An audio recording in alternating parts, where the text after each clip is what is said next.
Hola, bienvenidos. Mi nombre es Damián Vincenti y soy parte de la iglesia Dios es Amor. Y estamos muy contentos de tener una nueva oportunidad en donde compartir verdades espirituales fundamentadas en la palabra de Dios que puedan bendecir tu vida.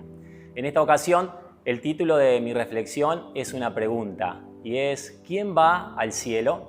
La verdad que sin duda esta es una de las preguntas más incómodas que puede recibir una persona. Yo te quería invitar a leer un solo versículo en la palabra de Dios que nos sirva para poder reflexionar en esto. Dice Juan capítulo 8, versículo 32, está hablando Jesucristo y dice, y conocerán la verdad y la verdad los hará libres. Como te decía antes, sin duda que una de las preguntas más incómodas que podemos recibir como personas es si me muero hoy, ¿me voy al cielo o al infierno? ¿Sabes qué? La incomodidad de esta pregunta no es en la falta de certidumbre con respecto a la realidad o a la existencia de estos dos lugares, porque de hecho todos nosotros reconocemos que estos lugares existen. De hecho, la palabra de Dios se encarga de certificar la validez de estos lugares, dedicando mucho espacio en la palabra de acuerdo a las características que tienen quienes van al cielo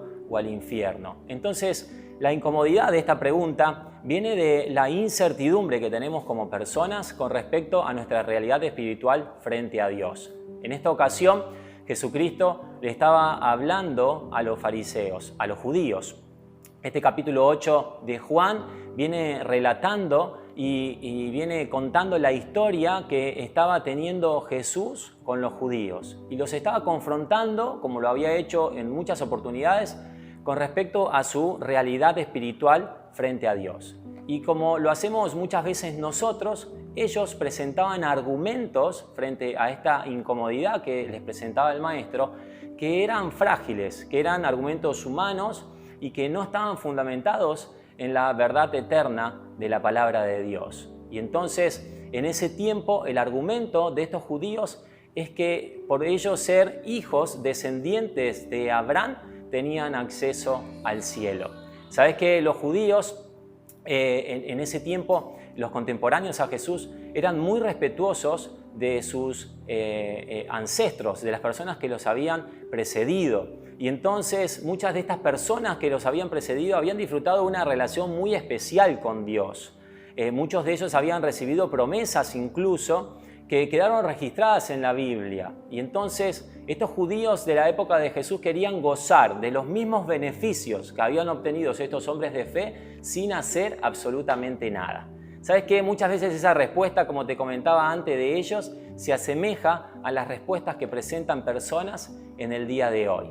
Y entonces cuando uno los confronta con respecto a su realidad espiritual frente a Dios, aluden que el acceso al cielo puede estar dado, por ejemplo, por asistir a una iglesia, por poder profesar una religión de generación en generación. Otros dicen que por ser piadosos, por tener actos de bondad con respecto al prójimo, eso les permite tener entrada al cielo. Y algunos otros dicen simplemente no soy tan malo y no he transgredido ninguna norma tan grave en la sociedad en la cual vivimos como para merecer el infierno. Pero la realidad es que todos esos argumentos pueden calmar nuestra conciencia, pero nunca van a satisfacer la necesidad espiritual que tenemos en el interior y tampoco son argumentos veraces de acuerdo a lo que nos cuenta la Biblia. En esa ocasión, Jesucristo les va a decir a estos judíos, miren, si no conocen la verdad, no van a poder ser libres, dándoles a entender dos cosas. Primero, que eran esclavos del pecado que ataba sus vidas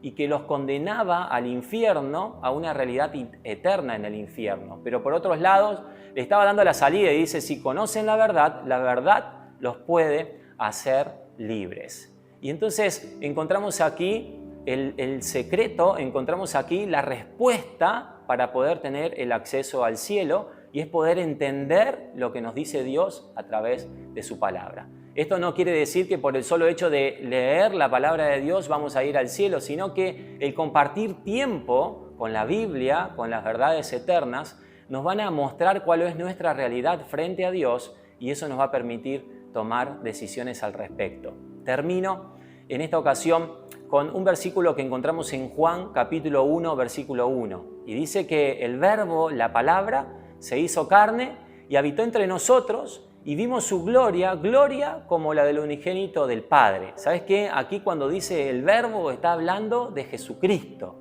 Y está hablando del tiempo en que Jesucristo vino al mundo a mostrarnos la verdad. De hecho, Jesucristo mismo dijo en Juan capítulo 14 que Él era el camino, la verdad y la vida. Pero en el versículo 12 del capítulo 1 dice que a todos los que le recibieron, a todos los que creen en su nombre, en el nombre de Jesucristo, Dios le da el derecho de ser llamados sus hijos, y ese derecho tiene la recompensa de poder tener perdón de pecados y admisión en el cielo a través de la vida eterna. Termino también con otro versículo que dice: hay un solo Dios y un solo mediador entre Dios y los hombres, y ese es Jesucristo, hombre. La pregunta final que te va a incomodar es: si hoy tocara la muerte la puerta de tu vida, ¿el destino de tu alma es el cielo o el infierno? Esperamos que estos breves videos, estas reflexiones bíblicas, sirvan para poder confrontar tu vida frente a la realidad espiritual que estás viviendo delante de Dios y que te ayuden a tomar decisiones al respecto. Te dejamos allí al pie de la pantalla un número de contacto para que si tenés dudas, tenés consultas, puedas allí comunicarte con nosotros. Y también van a aparecer nuestros canales, nuestras redes sociales, para que todos los días puedas disfrutar del contenido que subimos, y también, si es de tu agrado, que puedas participar de nuestros encuentros, ya sea de forma presencial o virtual a través de las plataformas que tenemos a disposición. Que Dios te bendiga.